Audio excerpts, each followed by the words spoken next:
मंगलम गरुड़ध्वजः मंगलम पुंडरीकाक्षः मंगलाय तनोहरि सर्वमंगलमांगल्ये शिवे सर्वार्थ साधिके शरण्ये त्र्यंबके गौरी नारायणी नमस्तुते। नमस्कार। यहाँ पर हम चर्चा करेंगे वर वधू का मिलान। और मिलान के लिए ज़रूरी होता है जन्म की तारीख, किस तारीख को, किस महीना, सन और जन्म का करेक्ट समय, सही समय और स्थान। इन तीन आधार पे, इन तीन चीज़ों के आधार पर के पूरी चार्ट बनता है, आपका लगन चार्ट बनता है। उसमें आपका नक्षत्र की जानकारी मिलती है, कौन से चरण में नक्षत्र है उसकी जानकारी मिलती है। नक्षत्र और उसके चरण के आधार पर ही जो है मेलापक सारणी से मिलान किया जाता है। और 8 कूट के आधार पर जो है डिसीजन लिया जाता है कि ये मैच अच्छा है या औसत है या बहुत बढ़िया। उसमें आपका वर्ण है, वश्य है, तारा है, योनि है, मैत्री है, गण है, भकूट है और नाड़ी है।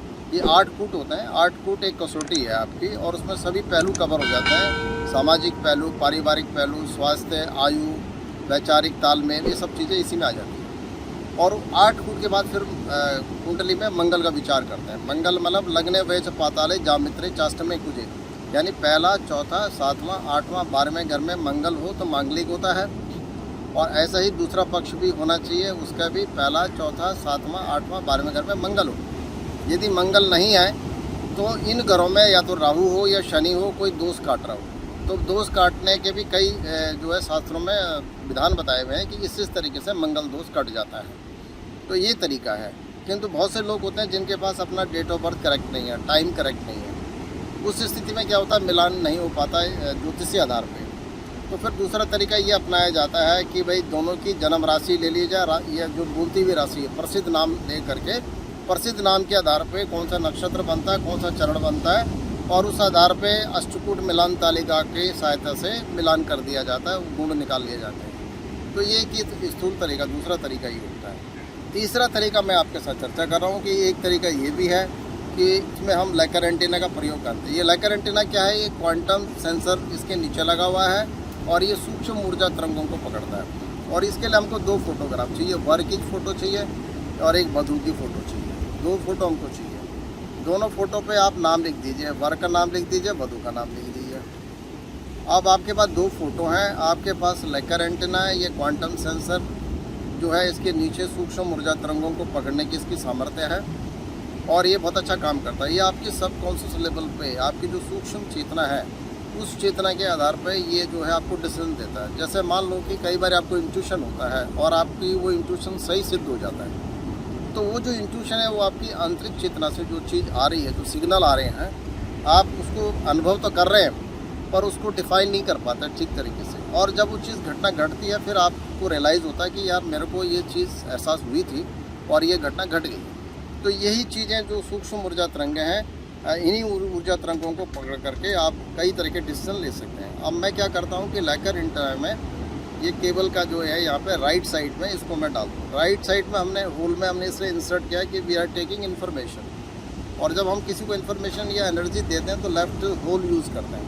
अब हमने क्या किया, इसको केबल को इस पर लगाया आपके मास पे, यहाँ पर भी एक होल बना हुआ है तो इसको किया।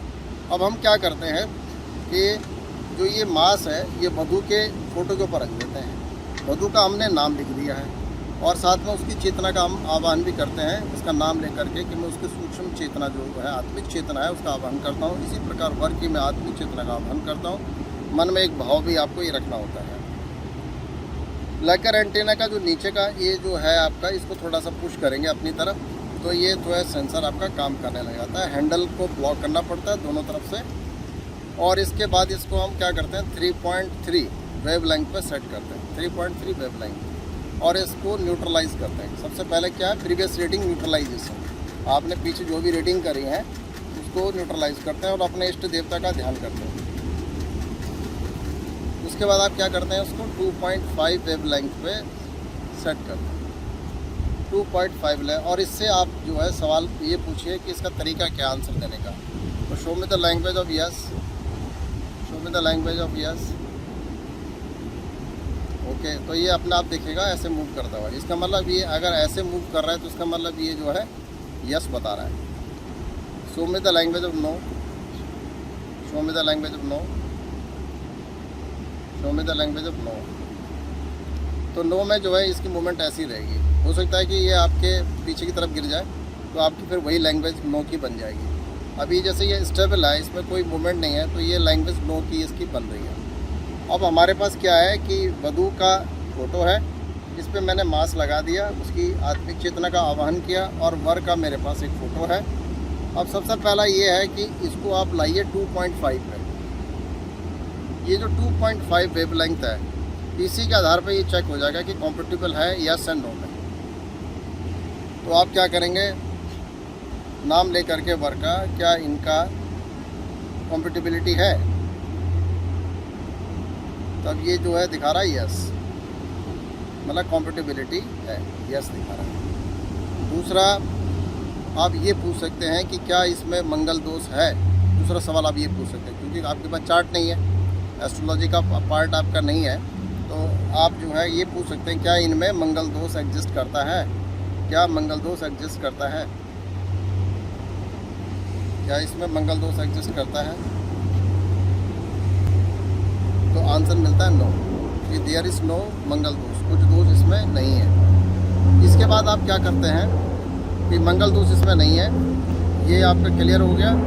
और इसके बाद आप चाहें तो इसके जो है ना गुणों को भी आप चेक कर सकते हैं कि इनके गुण कितने मिल रहे हैं, उसको आप चेक कर सकते हैं। तो जो वर और वधू, इनका नाम लेकर के आप ये पूछ सकते हैं क्या इनके गुणों का मिलान की संख्या कितनी है। 1 2 3 4 5 6 7 8 9 10 11 12 13 14 15 16 17 18 19 20 21 22 23 24 25 26 27 28। तो 28 के अंदर ये मूवमेंट दिखा रहा है, तो इसको जाने दीजिए। तो ये 28 पे ये मूव कर गया, यानी इनका जो गुण मिलान है वो 28 के करीब लेकर एंटेना बता रहा है, मंगल दोष नहीं बता रहा है, कॉम्पेटिबिलिटी को यस कर रहा है। तो इस तरह से आप डिसीजन दे सकते हैं कि ये कॉम्पेटिबिलिटी, ये गुण मिलान बिल्कुल सही है, वर वधू का मेल अति उत्तम है। ओम शांति।